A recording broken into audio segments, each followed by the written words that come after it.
திருவண்ணாமலை அருள்மிகு அண்ணாமலையார் கோவிலில் பக்தர்கள் நீண்ட வரிசையில் காத்திருந்து சுவாமி தரிசனம் செய்து வருகின்றார்கள்.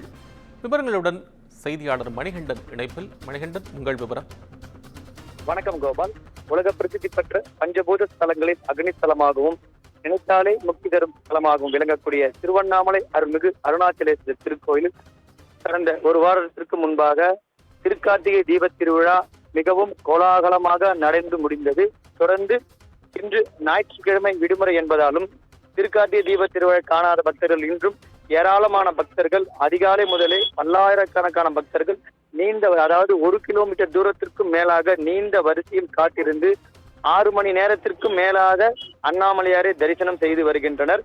அண்ணாமலையார் கோவிலின் இன்று அதிகாலை 4:30 மணிக்கு ஆகம விதிப்படி கோவில் நடை திறக்கப்பட்டு உண்ணாமலை அம்மன் உடனாகிய அண்ணாமலையாருக்கு சிவாச்சாரியார்கள் வேத மந்திரங்கள் முழங்க சிறப்பு அபிஷேக ஆராதனை நடைபெற்றது.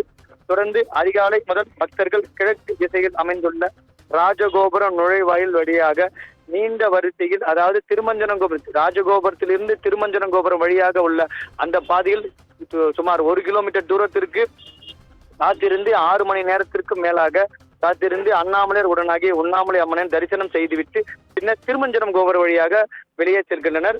அண்ணாமலையார் திருக்கோயில் 2ஆம் பிரகாரத்தில் அமைந்துள்ள பெரிய நாயகருக்கு சிறப்பு அபிஷேகம் செய்து மலர் மாலை அணிவித்து தீபாராதனை நடைபெற்றது. வழக்கமாக அண்ணாமலையார் திருக்கோயிலில் வெள்ளி, சனி மற்றும் ஞாயிறு மற்றும் அல்லாமல் விடுமுறை தினங்களில் உள்ளூர் மற்றும் வெளியூர் பக்தர்கள் அதிக அளவு வருகை புரிந்து வருவதாலும் தமிழ்நாடு மட்டுமின்றி ஆந்திரா, தெலுங்கானா, கர்நாடகா, புதுச்சேரி உள்ளிட்ட பல மாநில பக்தர்கள் அண்ணாமலையார் கோவிலுக்கு அதிக அளவு வருகை புரிவதால் திருவண்ணாமலையில் நாள்தோறும் பக்தர்கள் வெள்ளமாக காட்சியளிக்கிறது. தொடர்ந்து அண்ணாமலையார் கோயில் பின்புறம் அமைந்துள்ள 2608 அடி உயரம் கொண்ட மலையை தொடர்ந்து கிரிவலம் மேற்கொண்டு வருவதாகவும் குறிப்பிடத்தக்கது. கோபால், நன்றி மணிகண்டன், விவரங்களுக்கு நன்றி.